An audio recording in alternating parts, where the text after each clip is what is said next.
Good evening. Thank you for joining the Dole Institute of Politics for the program this evening. My name is Ben Barbary, and I'm a McConnell Scholar at the University of Louisville. We're proud to have partnered with the Dole Institute to bring you this program tonight. The nonpartisan McConnell Center at the University of Louisville seeks to identify, recruit, and nurture Kentucky's next generation of great leaders. The center is guided by core principles of leadership, scholarship, and service. Just recently, the McConnell Center celebrated its 30th anniversary. For this evening's event, if you would like to know more about our guests, the event itself, upcoming Institute events, and more, you can download a principal program handout. The link is in the event description below. At the end of this evening's event, we will have time for you to ask questions of our guests. Please email your questions to dolequestions@ku.edu. The Dole Institute's mission is to foster civil and respectful discussion around important and often difficult topics. Please phrase your questions with this in mind. And now, please join me in welcoming Student Advisory Board Student Coordinator, Mandy Snodgrass. Thank you so much, Ben. It's great to have you guys join us. As you said, my name is Mandy Snodgrass, and I'm the coordinator for the Student Advisory Board here at the Dole Institute of Politics at the University of Kansas.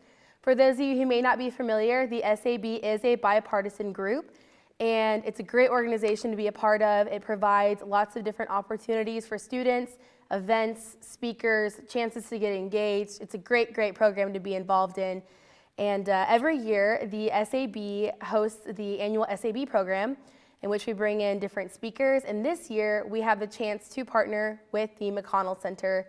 And I just want to take the chance to say thank you to Ben Barbary and everyone else at the McConnell Center for supporting us and getting involved in this and partnering with us to provide this year's event. We're really excited for our speakers. As Ben mentioned, at the end of the program, we will have time for some audience Q&A. So if you have any questions that you wish to ask our speakers, you can just send those in to dolequestions@ku.edu at any time throughout tonight's program. With that, I'm going to go ahead and introduce our guests for this year's program. The title for this year's SAB program is President Biden, the First 100 Days and Beyond. And I am happy to introduce our two top national political consultants, Raz Shafer and Kelly Dietrich. And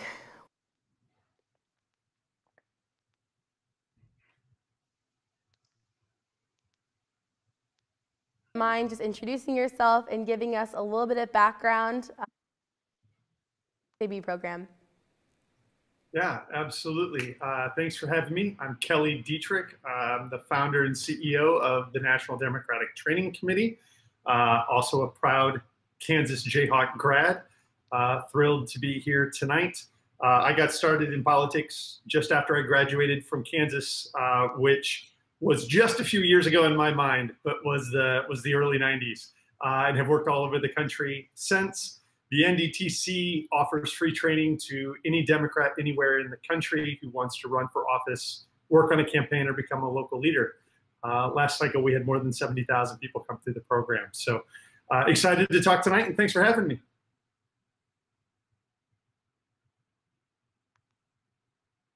You want to take a quick second to... Absolutely. It's a pleasure to be here with y'all tonight. My name is Raz Shafer, and I got started in politics when I was about 12 years old. A friend of my parents ran for state rep and ended up losing a race by 12 votes on a recount. That absolutely hooked me on politics, and from then on out, I wanted to find a way to make a bigger impact and try to stay involved. Following college and studying economics and political science, I went on and I got a job doing political training, helping train candidates to run for local, state, and federal office. And that lit a passion in my heart for helping people, regular folks, run for office. That's how our nation was founded. That's been important to our success for the last several hundred years, and I think that it's going to be critical to our nation's future. So I wanted to help regular Joes figure out how to run for office, people that we would love to see, be able to cast votes and make budgets and set policy for our nation. I want to help them try to learn how. And so that kind of got me kick-started on this road we've got.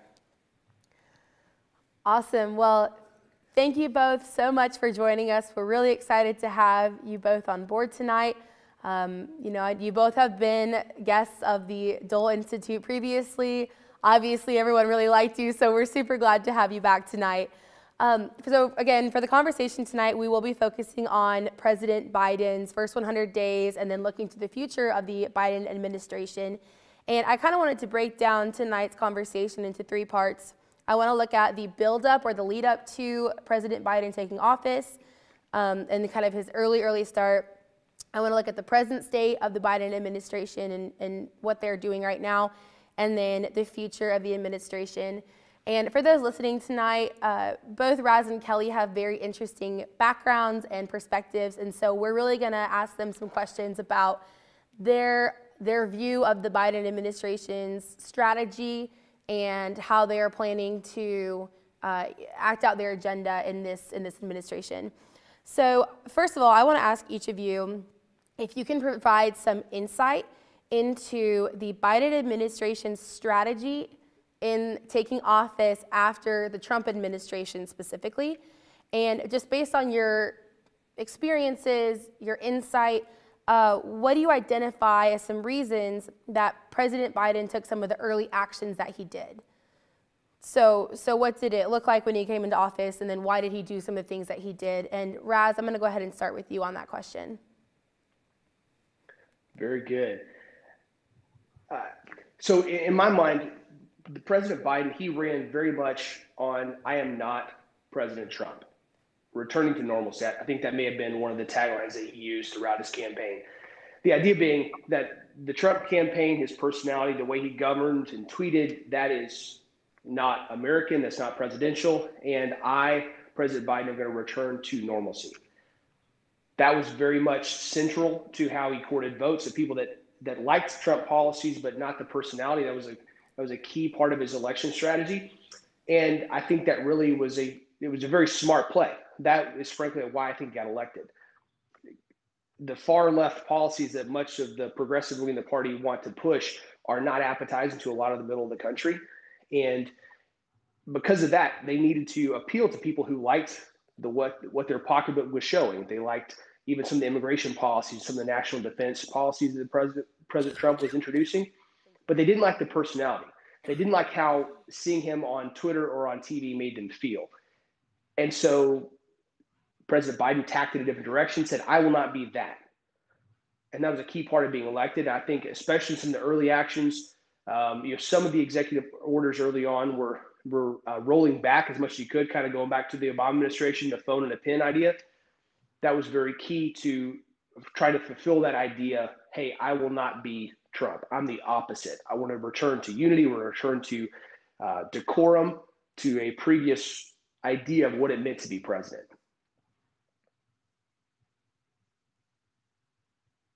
Great. And Kelly, what are some of your insights on that, Kelly, coming from your perspective? Yeah. First, let me start by saying, Raz, losing your first race by 12 votes, man, that hurts just hearing about. I am sorry. I tell you, man, it motivated everything since. I would agree with a lot of what Raz said about the appeal that Biden made. If you think of it from a strategic point of view during the campaign, it really was an appeal to potential swing voters. And oftentimes when you're trying to unseat an incumbent, you know your base is clear. And in this divided country, we know exactly where the bases are going to be. It's the sliver of people in the middle. Still taking up their mind or up their minds. And oftentimes, you just need to prove that you're not unacceptable to them. And so his modern policies, I think, appeal to them. The Raz had it right. As for his first days, we're a nation in crisis. We are in the middle of a pandemic. We are in an incredible economic challenge with millions of people hurting and out of work. And so his first actions to come in, to Raz's point, yes, you have to define yourself, you have to set the tone for your administration, but as part of that competency and compassion, which is kind of a recurring theme that I talk about his administration, you got to show results, you got to get stuff done. And I think we've seen a lot of the first 100 days. Great, thank you both for that insight. And now following up on that, are there any ways in which you would, or are there any ways in which you think the Biden administration, specifically President Biden, could have acted differently or taken any different steps in order to more effectively implement what you might consider his agenda or his goals in those first 100 days? And Kelly, do you want to go ahead and take that one? Yeah. Look, I think he's been incredibly effective the first 100 days, right? We've already passed relief. We've gotten checks out. I think it's 50% of Americans have had their first shot already. We've accomplished a lot as a country. I do think that many people, especially on the Democratic side, wish we could go a little faster, right? You hear talk about ending the filibuster. You hear talk about a lot of things. But Biden is someone who's going to seek, although not always wait, for input and bipartisanship, for partnership, to move the country forward together. I think he's done a very good job so far in getting us back to work, providing real relief, making a lot of changes. Can he go faster? If I were in his spot, I don't know. I think the pace that he's gone about is good. The question that I think remains to be seen is how much cooperation and bipartisanship can we get when the Democrats have had the need to move legislation forward. They've gone ahead and done that through reconciliation, through other processes to get stuff done. I hope and think they will continue to do that and move forward while giving the other side an opportunity to find common ground. Yeah, great. And Raz, what about you from your perspective? Do you think there's anything that he could have done differently other than the policy side to better implement, what you would consider his agenda or strategy that you outlined earlier? Yes. So this may initially sound like I'm kind of going the policy. I think that strategically one of the problem there is that the president's going to run into is, he ran on the idea of returning to bipartisanship and unity and normalcy. And yet he has a very strong far left wing of the party that is really directing a lot. He's having to herd some cats. And I don't mean that in a derogatory fashion. That's just the metaphor that works the best for the situation. He has AOC in the squad and many others that have, especially some of the younger members that have come up recently, who are driving a lot of the agenda. Even just in the last couple of days, with some of how the AOC specifically pushed the president to recant his reinstatement of Trump's 15,000 limit on some of the refugee status. That was explicitly AOC and the squad coming after the president and pushing him, and it's put him in a difficult position with some of the far left of the party. How you try to navigate what I think are the president's fairly moderate personal beliefs, and that's what his gut tells him to do. I think that's what also Schumer and Pelosi have as far as their gut. They want to maintain power, and they've shown that they have a remarkable ability to understand the strategic moves that are necessary to hold on to power in and out of election cycles. The squad and some of the newer, further left members of the party that are exerting an outsized amount of power, they don't have that experience, and they don't necessarily seem to have those same priorities. So the president's in a difficult position, and not in a small part because the vice president comes from a closer alliance to that side of the party than he does, which is part of what she brought to the ticket. Navigating this intra-party side to the conflict regarding policy is going to be very difficult, and I think it'll be one of the major tests of the president. The second is whether or not there comes to be a question among kind of that middle America, the kind of the undecided or independent voters that Kelly and I alluded to, the president courted during the campaign. whether or not they feel like there was a bait and switch, because many of the priorities that have been pushed have been those of the further left wing of the party that have not necessarily represented those people, or at least the people that might have disliked President Trump's tone and the way he conducted himself, but liked some of his policies and results. That's an open question. If it backfires, if he's made the wrong bet, then he's going to be in deep trouble with narrow majorities come the midterm. If he's right, then he has the opportunity to capitalize in a big way on pushing those priorities. It remains to be seen which side is going to come up. Yeah, that's some really great insight. Kelly, do you have anything to work off of that? You know, I'm always interested to hear kind of the back and forth, especially on this question. Yeah, the influence of the far left, I think, is often overstated. In AOC's words, it's a whole lot better to be lobbying and working with friends than it is to work with President Trump, right? So the idea that I agree with Raz, that navigating the line between what people expect and what happens is always tough and always difficult, no matter which party you're in. And that there are, especially within the Democratic Party, we're a big tent, right? A lot of people have a lot of ideas, but that's what they're there for, and that's the purpose of government, right? Regular people get to come forward, they get to talk, we work together to find compromise. I think the biggest challenge, and really is going to come down to, because what voters care about when they go to the polls is results. So what can Democrats show and provide and say that they've done? And if next year's midterms are about how the pandemic is over, people are back to work, schools are open, the economy's on the rebound, that's a really good message to take to the polls.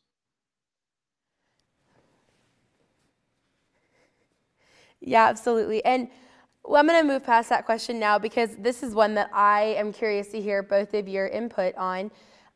Do you think that President Biden has a harder or an easier job transitioning into the office of the president than, you know, past presidents, due to the controversial nature of the Trump administration?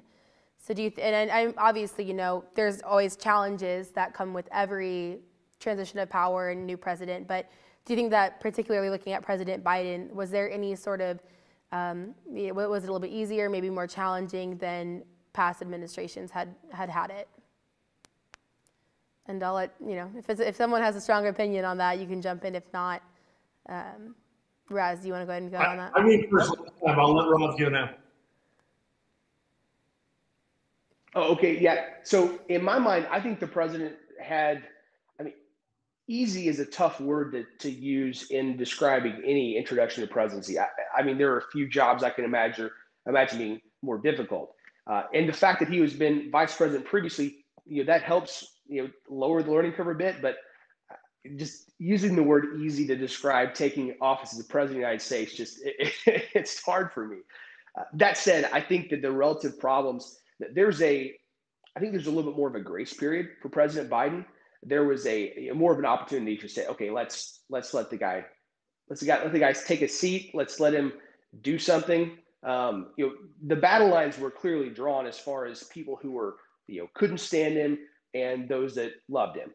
But there was that middle group that were saying, okay, let's give the guy a shot. I like what President Trump did as far as policy, at least some of it. I dislike the way he conducted himself in office and tweeted. Let's see what this President Biden can do. In that respect, I think he had an opportunity and still does in some degree, but that kind of window is closing. And Raz, sorry about that, Kelly, any thoughts on that one too? Yeah, I'll echo, taking over the presidency is never easy, right? I would argue that taking over during a pandemic, in the middle of a crisis, after an insurrectionist mob has attacked the Capitol, is even more difficult, right? This is a critical moment for the country. So it's never easy. I think they added degrees of difficulty this time. You know, I think Raz is also right. Having been there before and been vice president allows you to come in and least know how the wheels of power operate. To know and have been there before gives you a little bit of an advantage, but you're still up 24/7. You're still trying to help make the world a better place for 300 plus million Americans all across the country, many of whom have felt tremendous pain, suffering, alienation for quite some time. So it's never easy. Right, of course. And we've talked a lot about the strategy and the agenda of the Biden administration, what he's doing in office. But I was wondering what you guys, looking at the Biden administration, what would you actually identify as some of his top priorities, some of his top policy issues? What would you say his actual agenda consists of? I think it was clear in the campaign, Build Back Better. Right? We've seen that. You've got the America Rescue Plan that has gone through. You've passed relief checks, $1,400 checks to 85% of the country. Next up is the America Rescue Plan, the infrastructure plan that's coming forward in the legislation and the bill there. It really is to reset and rebuild the country, not only to end the pandemic, put people back to work, but make us competitive for the future, to be able to compete with China and other nations who have been investing in their own infrastructure for quite some time. When I'm looking at the president's priorities the first 100 days, I think the number one priority, and I don't mean this in a purely derogatory sense, is to not sound and look like President Trump. He said he wouldn't be that. He said he'd be the opposite of that. And so understandably, that's been a key priority. The difficulty, and part of why I think there's some real cognitive dissonance throughout much of the American people that are observing the president, is that he's doing his best to not sound that way and not look that way, while it's becoming increasingly difficult for a lot of the country to appreciably understand how he's governing differently in the key priority issues. Immigration is becoming much and more like what President Trump did as he's responding to the crisis at the southern border. The response, the vaccine plans and some of the COVID rollout looks fairly similar to a lot of the President Trump's plans.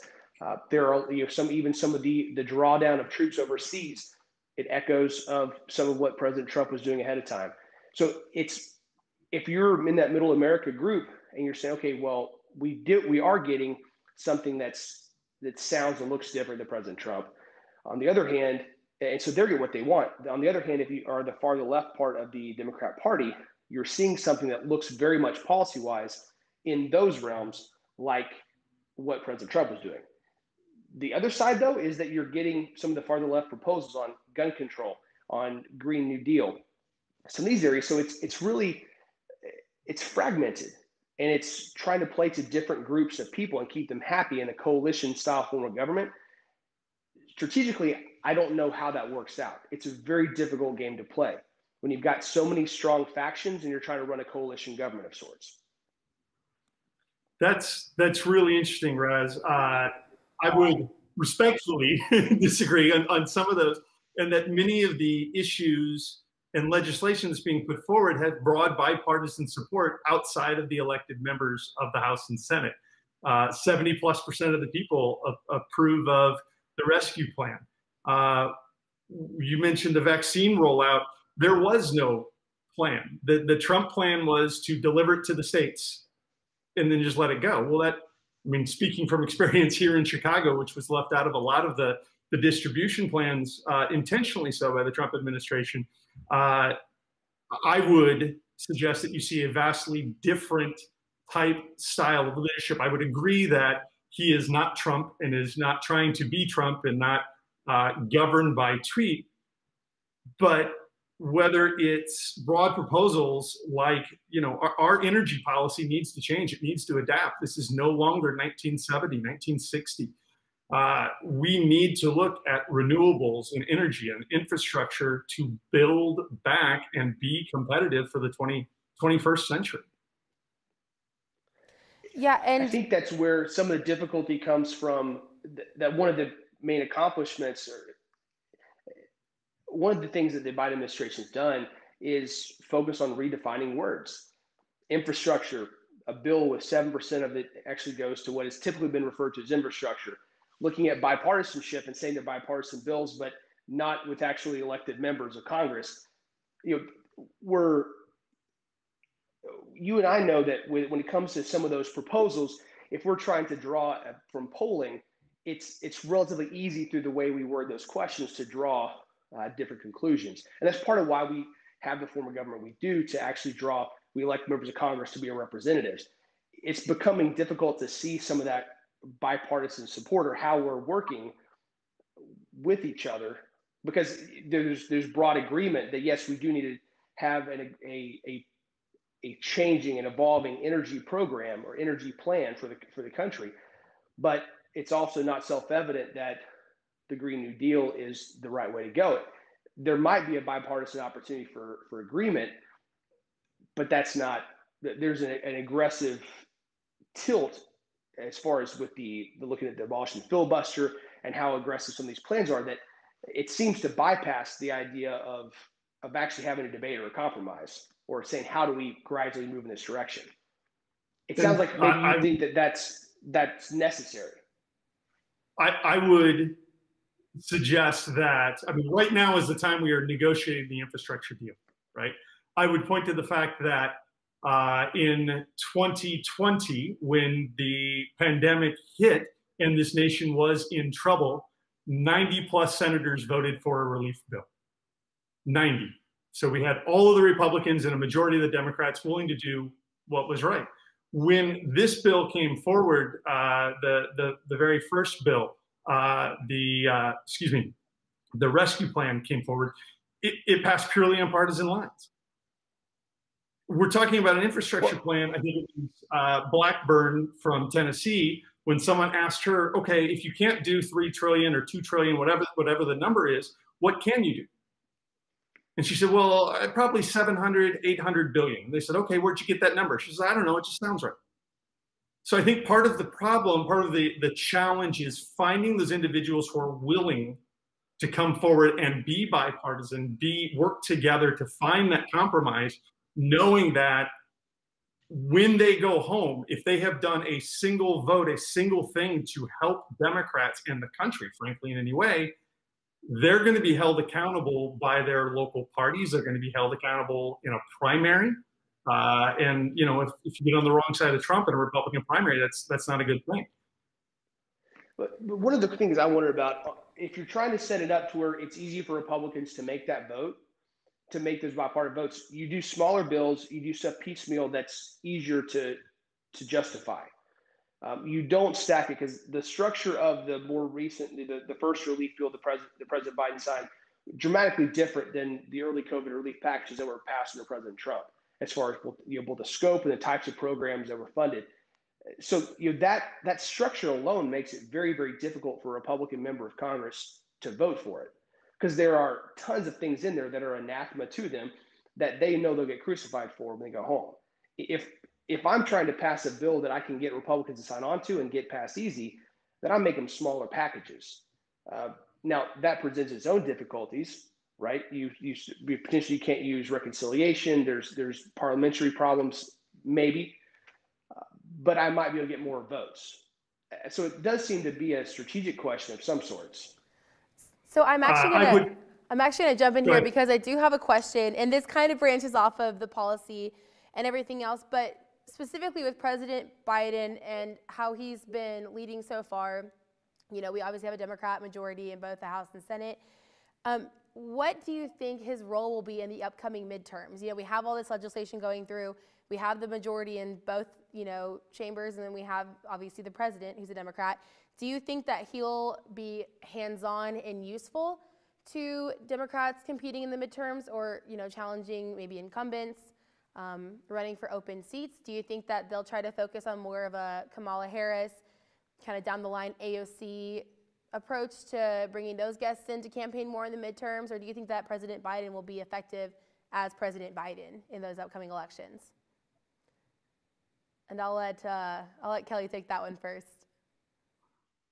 I think Raz and I were both waiting. We're like, okay, who's going to go first? I think he's going to be incredibly helpful. What matters is results. And we have seen, this kind of ties back to the previous question, we've seen what McConnell and the Senate Republicans will do. Their number one priority when McConnell took over as Senate Majority Leader was to not allow the Obama administration to have a single legislative victory. It's consistently politics over country. When you're dealing with an opposition that doesn't look at, when you're dealing with an opposition that isn't interested in compromise, when you're dealing with an opposition that views this as a zero-sum game, it's either all win or all lose, there's not a lot of room for, you don't want to be Charlie Brown trying to kick that football over and over again, having it yanked out from underneath you, right? And that's frankly what's been happening for the past at least decade or more. And the Republican caucus is consistently getting more and more extreme. So I think in the midterms, if the Democrats are smart, and look, I freely admit we are masters of snatching defeat from the jaws of victory, right? I think if they're smart, they will run on a message of success. They're going to run on a message of accomplishment, ending the pandemic, getting people back to work. They'll allow people a chance to have their chance to come forward and work together for bipartisan legislation. But we know that no matter what happens, we're going to be called socialists who like to kick puppies, right? I mean, they're going to demonize whatever comes out of any chamber or legislation.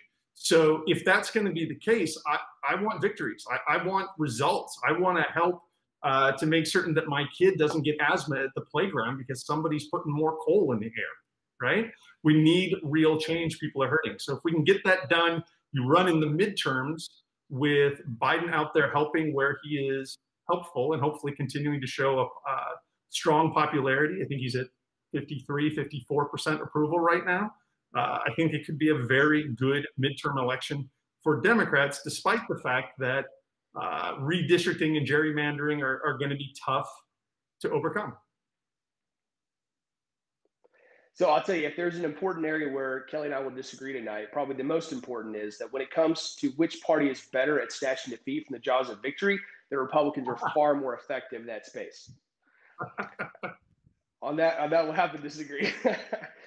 We've got a lot of experience in that realm, and I think we're pretty darn good at it. I've lived most of my professional life in awe of our ability to do just that. So hopefully we'll become worse and worse as time goes by. I think that part of the difficulty of how so much of this debate in our current situation is framed is the way Kelly framed the idea of not moving the ball and being demonized. That I think if you were to take a panel of either politicians or strategists from both sides, you could assign you could say, hey, do you agree with this about your party? And they would say unequivocally yes. You could hook them up to a lie detector and they would swear on their mother's grave that that is the case. So the question you've got to ask yourself is, if both sides are saying that's true, is it? And if it is, what does that say? I think it's probably less true of both sides than we would like to pretend. I think that being a victim is a popular thing these days, and that both sides, and to be fair, there's plenty of subgroups of populations that is their job. Whether it's Republicans talking about the media or Democrats talking about the Senate Republicans, or these different, we can identify these groups and say they're out to get us, they're trying to stop everything. And there's truth to that, right? There are some of those groups that their identity, their focus, their purpose is built around stopping, especially policy-wise, specific types of legislation or policy packages. So if that's the case, that's the game, and there's a reason for it. I do get concerned, and I think there's a growing sense of concern among a lot of the American people about the aggressiveness. If let's go around these real structural hurdles that the founding fathers and this for so long through our country we've had, viewing the importance of slowing things down. For a long time, we thought that there was something important about that and building a consensus, and there seemed to be a growing part of the Democratic Party that thinks that we should go overthrow around. Now, either party in power, they want to exercise that power. That's why they're there and why they fought so hard to get there. So it's understandable they want to be able to exercise it. And impediments to the exercise of that power are seen as problems. And if they are, in fact, as they should, fighting for things they believe in and that they think would have an undeniable positive impact on the country, then they should want to fight hard for that. So it's forgivable to say, hey, we should want to do something, we should want to fight. I do start to cringe when I see some of the proposals, a la removing the filibuster and some of the packing the court, those types of things. When it comes to the president and his role in the 2018 election, I think he has to be out there selling his vision of the country. In some degree, it's got to be 2.0 version of what he said in 2020. He's got to get out there and advocate for policy positions and specifics. He didn't have to. The middle of America didn't need as much policy specifics from him in 2020 as in 2022, because they were going based off of he's not Trump. That got the president through a lot of the 2020 election. He has to go to 2.0, I think, and give more specifics, advocate for a real agenda that's going to be either further left and make the further left wing happy, or it's going to be further middle of the road. And I think he kind of has to decide which route he's going to go. Now, I have a question. I'm sorry, I'm going to jump in here, Kelly. I do have a question on that. So based on what both of you have said, especially relating to the midterm, clearly after 2022, we lead up to 2024. So what do you think he will be not only posing as his agenda for the next 3 years, but what do you think he'll be implementing, changing, adjusting to, go past 2022 into 2024? And Kelly, I'll let you go ahead and say what you're going to say and then work on that. Oh, man. I'm gonna try to answer your question and then I'll come back. I think it's way too early to know. I mean, that's a political lifetime after 22, yeah. Right? A lot of it depends on what happens with the pandemic, right? Are these shots? Do we need boosters every year? How much of the country comes forward and actually gets vaccinated? Can we get to a real herd immunity? I mean, we have part of the problems within our country and within our current state is that 40+% of the population, we're having to convince them that the science is real, that a vaccine doesn't put a microchip in you, right? I mean, and we have had, and Rez, I'm not coming at you, but we've had for the past 4 years a president in office who did nothing to allay these fears and in fact fueled the divisiveness within our country. And frankly, when we hear people talk about, Democrats are moving too fast, they're, I think you said overthrew around. Quite frankly, we have a Supreme Court justice who was confirmed in about 6 minutes, right? I mean, the Republicans have shown that they're willing to do whatever it takes to hold on to power. If you can't win, you change the rules. There are 230+ bills in 30+ states around this country trying to make it harder for Americans to vote. That's unacceptable. So there's the thinking past 22. I don't know. Right now, what matters is getting results for American people. It's getting our kids back in school. It's returning to a sense of normalcy, as Raz put it. It's making certain that we're helping out on the world stage and building a future that allows us to be competitive instead of trying to go back to some long forgotten 1950s idealistic society that never really existed. Raz, do you want to take that one next? Yeah, so I think this is an area where it is, at this point, 100 days into the Biden administration, it is uniquely difficult. Maybe uniquely is not the right word. It is difficult, as far as Kelly and I are trying to have this conversation, to avoid getting the policy, because the policies that I would propose, that Kelly proposed, that a president that I would vote for versus the president that he would vote for are dramatically different. And I think at the core of that is that over the last several years, that there's this open question about what do the American people want. And I don't think it's self-evident. I think there's still a real struggle between the various sides and factions within sides to say, where are we going? What do we believe? There's a real open question there. And that's part of why when I see some of the Democratic proposals and changing the rules of the game there, even that phrase kind of, makes my stomach crinkle up a little bit, because while there may have been things done differently, I don't see rules changing. And in the same way as, changing a filibuster, abolishing a filibuster, that kind of rule change. So some of these terms that we're using, that when Kelly and I talk about them, alternatively, one of us is kind of cringing inside, because we're looking at things so dramatically differently when it comes to that policy. So I would agree with you. Yeah, I mean, I didn't mean to cut you off. Go ahead. Like we're talking about that, and it's a symbol of like how far apart we are on some of these issues. And so when we're looking at the parties as maybe the writ large side, I think that part of what, taking it back to what the president has to do, the president has to cast a vision for America of what he wants it to be. It's not self-evident, or it's not evident to me that there's a great deal of clarity around that, because of the multiple factions he's having to deal with, and re-election, and trying to grow his majorities in both houses versus losing them. Because in 2022, there's a very real chance, if he doesn't cast a vision and articulate a vision that America wants to hear or believes in, then the Democrat Party loses both of those houses of Congress. And so that compromises his ability to go into the next 2 years and actually accomplish a whole lot. So there's a lot at stake, for the president in this election. I think that's part of why he has to get out there. But I think bigger picture, like both parties, this big strategic question is, why are we here, and what do we want? Like, what is the America we want? And I think we've been able to get by strategically with being really sloppy over the last couple of years.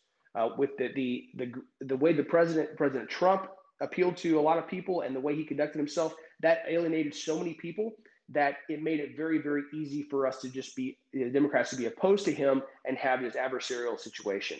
And neither side had to do a really good job of articulating the specifics of, like, painting this picture of what does America look like. And I really think there is this group of people that largely they want people to just shut up.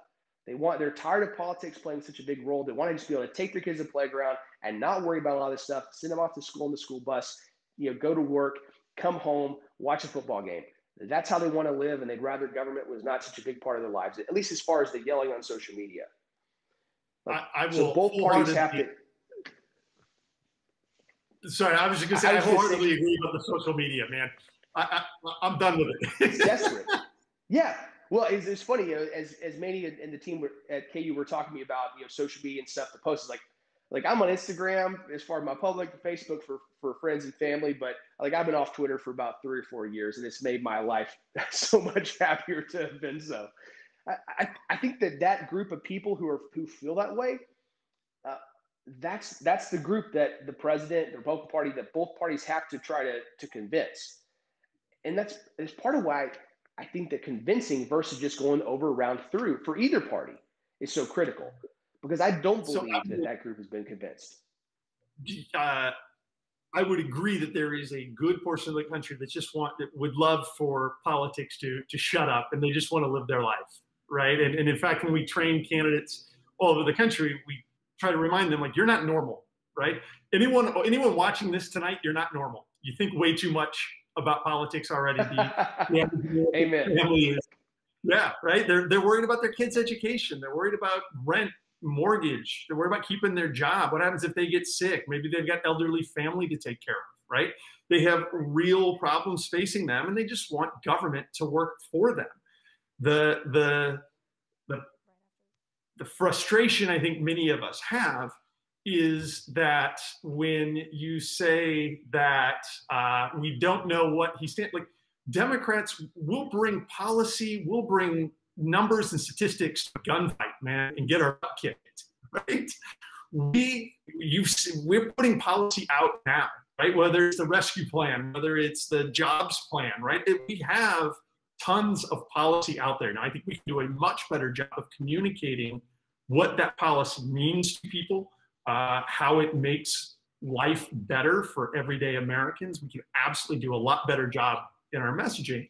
But to say that we don't know what they're for, that's a failure of messaging on our part. And I would say, like, that's kind of muddying the waters from the Republicans, because we don't know the ideas that the Republicans want. We know what they're against, right? We know that, okay, we want a wall, right? But there wasn't an infrastructure bill in the 4 years that they were in office. And so it's frustrating at times, and there's a lot of pent-up feelings, I think, on both sides about the way politics should work and the way it actually does work.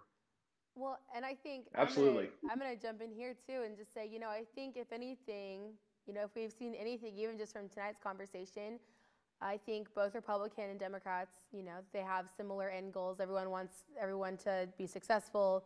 We want people to go back to school. We want, our economy to thrive. We just obviously have different ways of getting there. And I think both of you have been great examples of how to have a conversation on those topics.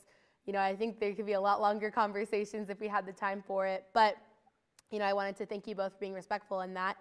And the last question I want to ask you both before we get into our audience Q&A is if you could give one piece of advice to President Biden concerning the next 3 years, 3 weeks, whatever that might be, what would that be? I'm going to go ahead and start with Raz on that one. I think for me, it would be for him to personally take control of the messaging of the party and of his administration, to be a very visible, to be the guy. There have been limits as far, and there have not been that much time that he spent unscripted in front of cameras in the last few months, and he has not with as much regularity been the guy out in front. And I think to a lot of America, it has not been clear how much like he is just the guy leading versus the coalition government idea.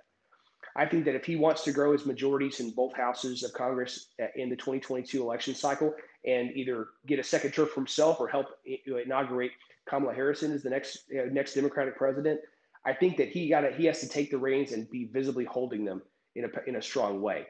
Lead the party and lead the country. It's pretty good advice, right?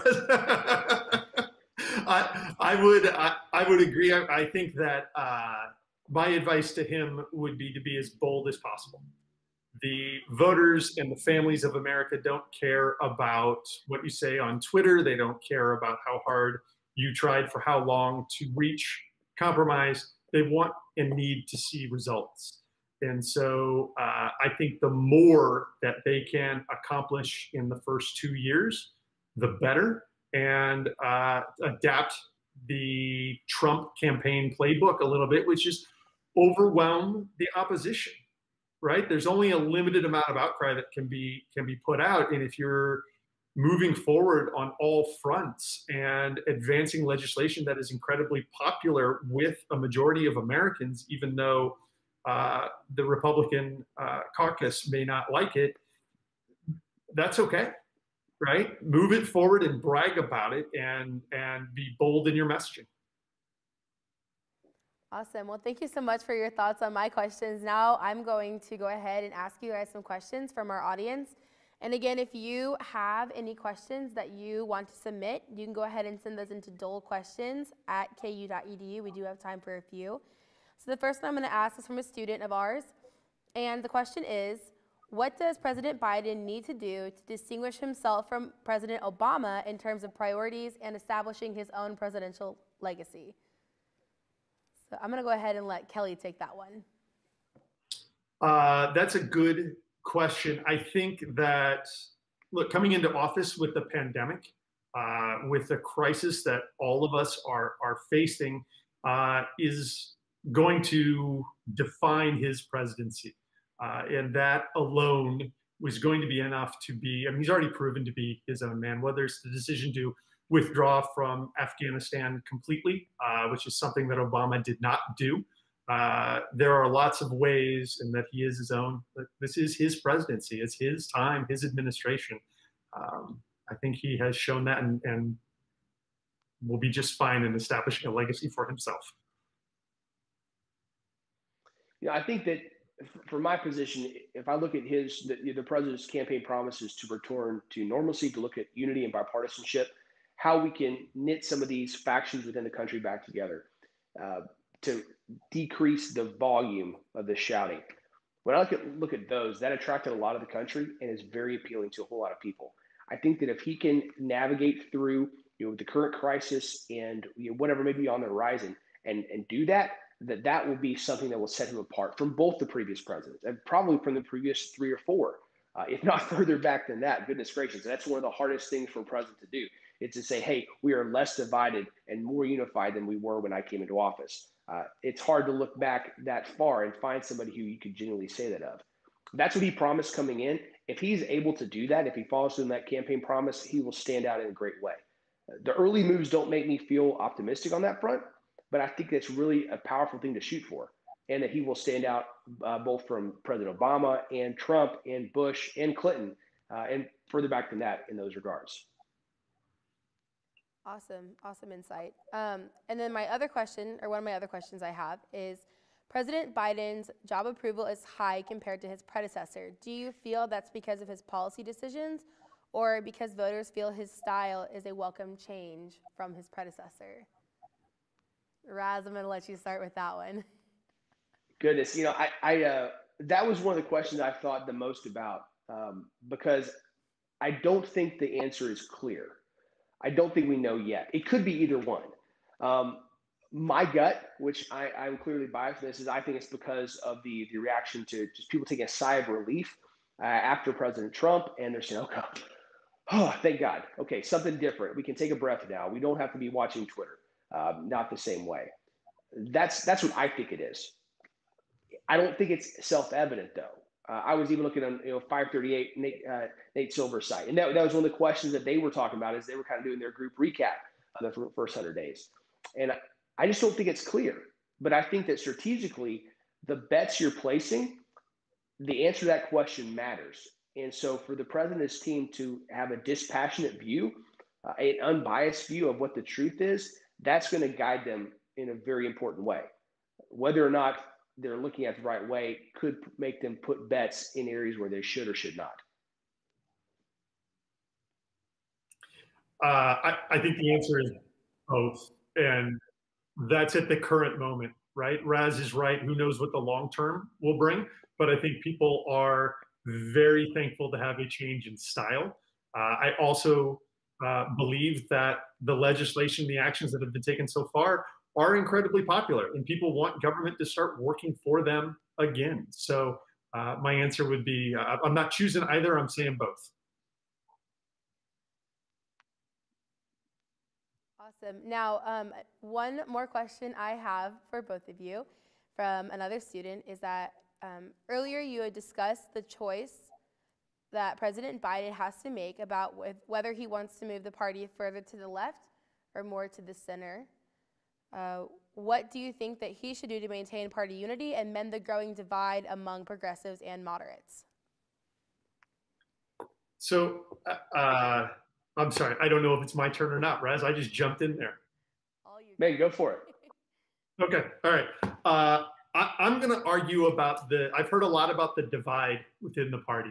And as someone who works with all 50 plus state Democratic parties, dozens of orgs across the spectrum, the divide is not that great. Yes, there are differences and shades of gray, but being out of power for so long mends a lot of fences.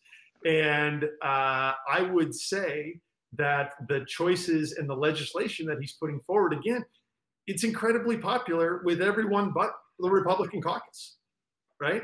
So this divide that keeps coming up, I think, is part of,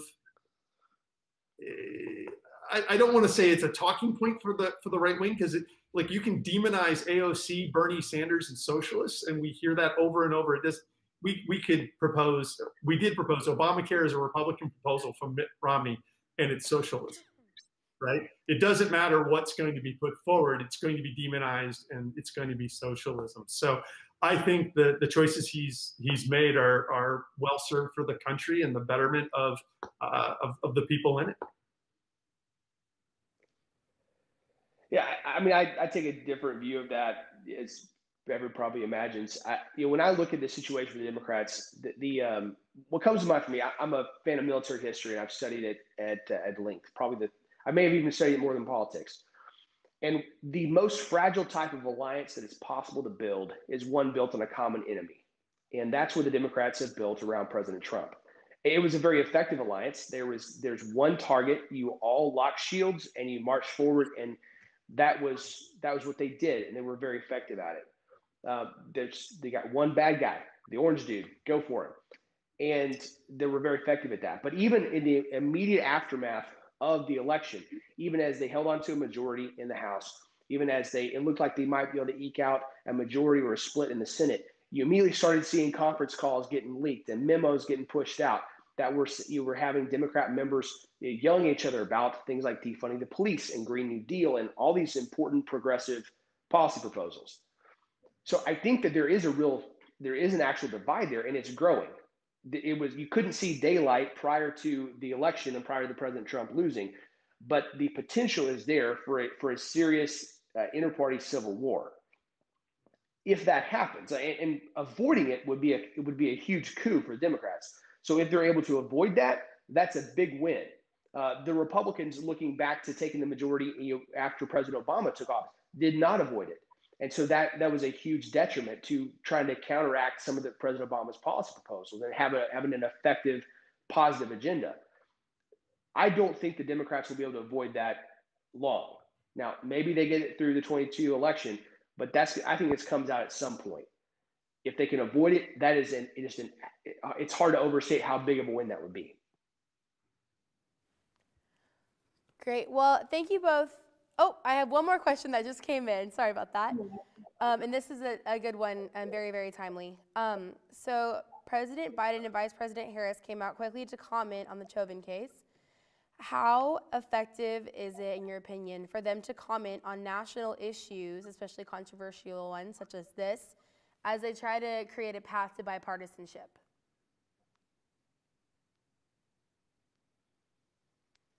And that's one to think on too. So,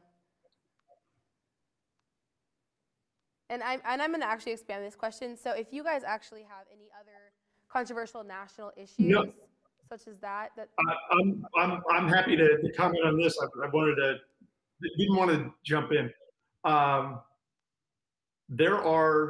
We are a country divided not only along partisan lines, but the issue of racism, systemic racism, is real, and it is difficult when a large percentage of the country fundamentally denies that it exists. And part of healing requires addressing and acknowledging problems that are affecting all of us. And the George Floyd, the case in Minnesota was a really difficult moment, a very emotional, powerful, incredibly difficult moment for a lot of people of color, for people who have been victimized, have been live in a society and have people and leaders, some from the White House, who deny that their struggle is real. And so to have that brief moment of justice was incredibly relieving, to know that the government can work and be fair and justice can be served again, but there's so much more work to be done. Commenting on it is part of the job, right? Commenting on national crisis and bringing unity together, that compassion is something that I think the president does very, very well. There are challenges, and I even talked about this. He made the comment while the trial was in session. I think the jury had been sequestered. I will freely admit, if Trump had made comments while the jury was sequestered, we would have gone off, right? Absolutely. So the timing there might have been off. But one of the strengths of President Biden is compassion, is unity, is bringing people together. The man has lost a lot in his life. And that is something that was not a skill set of the previous administration. So I don't have any problem with them commenting. And I think that that's the type of leadership we want and expect and need from people across the board to help bring us together and remind us we're more alike than we are different. Yeah, I think that the president's going to be asked those questions. He should be prepared and ready. He knows to expect that. He's good at talking directly to the American people and conveying what he's feeling. I think that when we look at this kind of situation, that having a president that can say the right thing, that can articulate what he believes, that's important. I think it's also important we don't put too much pressure on that. I don't believe that any of the problems we have, any of the divisions in this country are going to be solved from the White House down, regardless of which party or which individual holds that office and occupies that office. I think that that's part of what's allowed the divisions to fester like they have, is that we've thought this is something that our elected leaders can solve, that organizations that we can donate to, we can delegate and outsource the solutions to these problems. And both parties have relied heavily on that. It's simply not true. These are conversations that we have to be having with each other in college dorm rooms and common areas, in churches, in community centers, in our own living rooms, and amongst our own families. That's how we actually try to knit America back together and solve some of these divisions. So it's important to have presidents that can articulate these things, that can speak to America and to our greater instincts. I think that when Amanda Gorman, the poet laureate who spoke and recited her poems at the president's inauguration, talking about that there's always a light if we're just brave enough to see it. That's what we need from a president. It's a very important role that they play there. But then it's up to us to actually do the hard work. If we rely on the politicians and organizations to solve the problems of unity we have, it's a failed errand, fool's errand rather. We need to do the hard work. I would agree with you. There's a lot of individual responsibility inherent. There is also a responsibility and an incredible amount that our elected governments at the local, state, and federal level can, should, and must do to make the system more fair. We are the government, right? A government of the people, by the people, and for the people. I think that there's definite policy proposals that need to be shepherded through it and bills that need to be passed. I think, though, that because we've looked at that for so long and because we are currently so divided that while there are things that are going to happen and that should happen, that if we just keep pushing that way and with the same rigor and velocity that the sides seem to want to, it's going to drive that fissure deeper.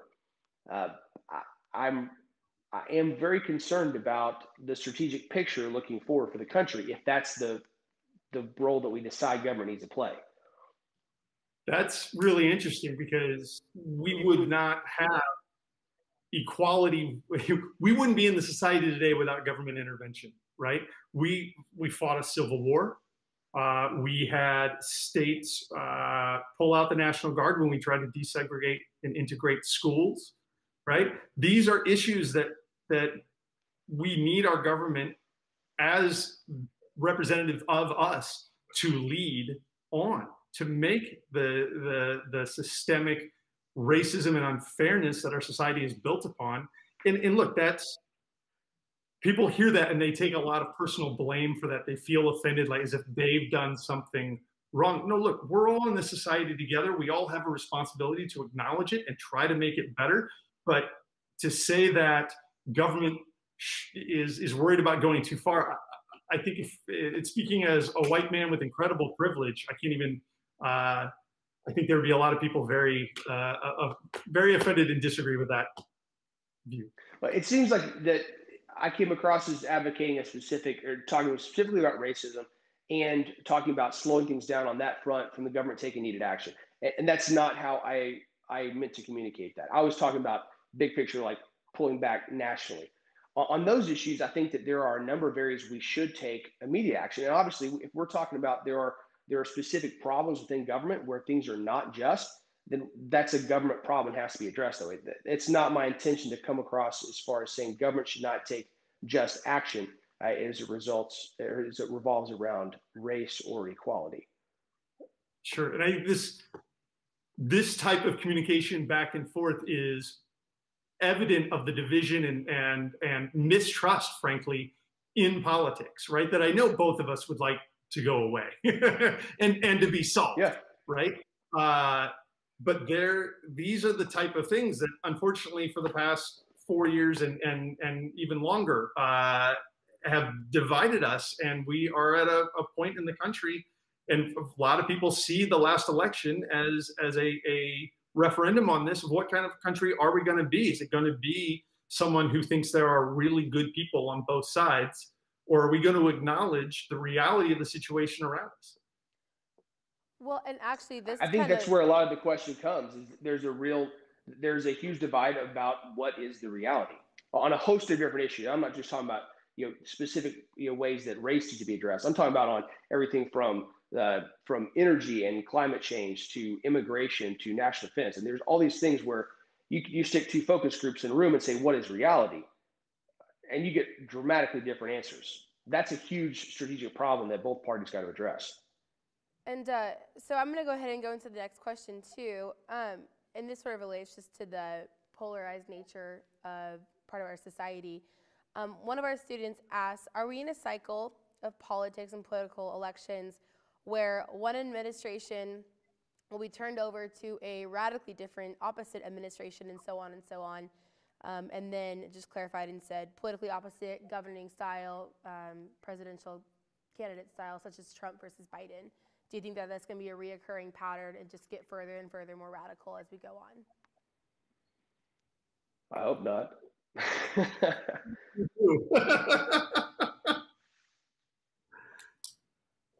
Look, I think we're at a point. Lord help us if it is. Oh, yes. We talk about this in our training. Like, the way candidates can communicate and connect with individuals is drastically changed. And we as a society now, with social media, Twitter, Clubhouse, whatever you may be on now, right? We can instantaneously get information out. And look, I'm gonna broach this subject, and I admit I am a diehard Democrat, but the propaganda news channels, having Fox News that is not interested, it's a for-profit propaganda network that it's pushing a specific viewpoint on 24/7. And when we're talking about things like, is COVID real? What? Right? I mean, we're at a point where oftentimes the loudest, craziest reality TV star can grab a following, right? And that's not necessarily the best person to lead our government. So I certainly hope we are not. There's always differences between administrations and changes, but I am hopeful that in a generation or two, as time goes on and society understands how to handle social media better, we can kind of figure out what is truth and not truth. There's no such thing as alternative facts. Like, I think that this has been a refrain of the conversation. I don't believe that it is a settled issue as far as where America, like the true majority of Americans, want to go, what they want the future to look like. I think in too many situations, you've got people on the left and the right who are framing the issues and trying to say, hey, this is what we want. And they eke out a majority, they eke out, they get into office and they say, okay, I have a mandate. And then they go and they try to legislate and politically maneuver like they own the place. But they don't. They don't actually have the type of majority they want to, they wish they did, they think they do.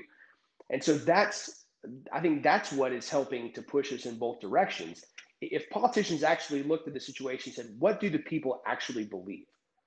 Separate from my individual agendas, like, what is out there, and might I be able to influence them? Can I lead the people in direction instead of just trying to stake out policy positions that may or may not fit with what they actually believe or want?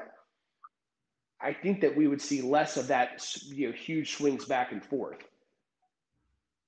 We'll see. It's not clear to me that the current path we're on with the past two administrations is going to lead us to less dramatic swings back and forth. Awesome. Well, thank you so much, both of you, for joining us tonight. It was a fantastic program, lots of great insight. I really, really appreciate you both taking the time to join us and our viewers. Like I said, great insight, great perspectives, and I think we'll all walk away with something new to think about, which is the whole point of this. So thank you so much for joining us. And thank you to everyone watching for joining the Dole Institute of Politics and the McConnell Center for our program this evening. If you are a student and you are interested in joining the Dole Institute Student Advisory Board, you can just email dolesab@ku.edu. That's DOLESAB@ku.edu. A quick announcement. On Wednesday, May 5th, we are hosting the Belgian ambassador to the United States for the 2021 Dole Lecture. You do not want to miss it. It's going to be a fantastic program. You'll be able to access that discussion on the Dole Institute's YouTube channel. It'll be a live stream, just like tonight's program was. And then a couple of reminders for our students. Don't forget that we have our student SAB banquet next week. And the application deadline for the Robert Hemingway Public Service Award is today. And the Robert J. Dole Service to Country Award and the Elizabeth Dole Public Service Award applications, both of their deadlines are May 10th. So be sure to submit those applications as soon as possible if you're interested. They're really great opportunities to win some great cash prizes, fund your education, internship, whatever that might be. So don't miss out on those opportunities. And I really hope you all enjoyed tonight's program. Thank you so much for joining us. Stay tuned to the Dole Institute for more opportunities to get involved. And definitely check out the McConnell Center as well for some of their live stream programs. Thank you so much.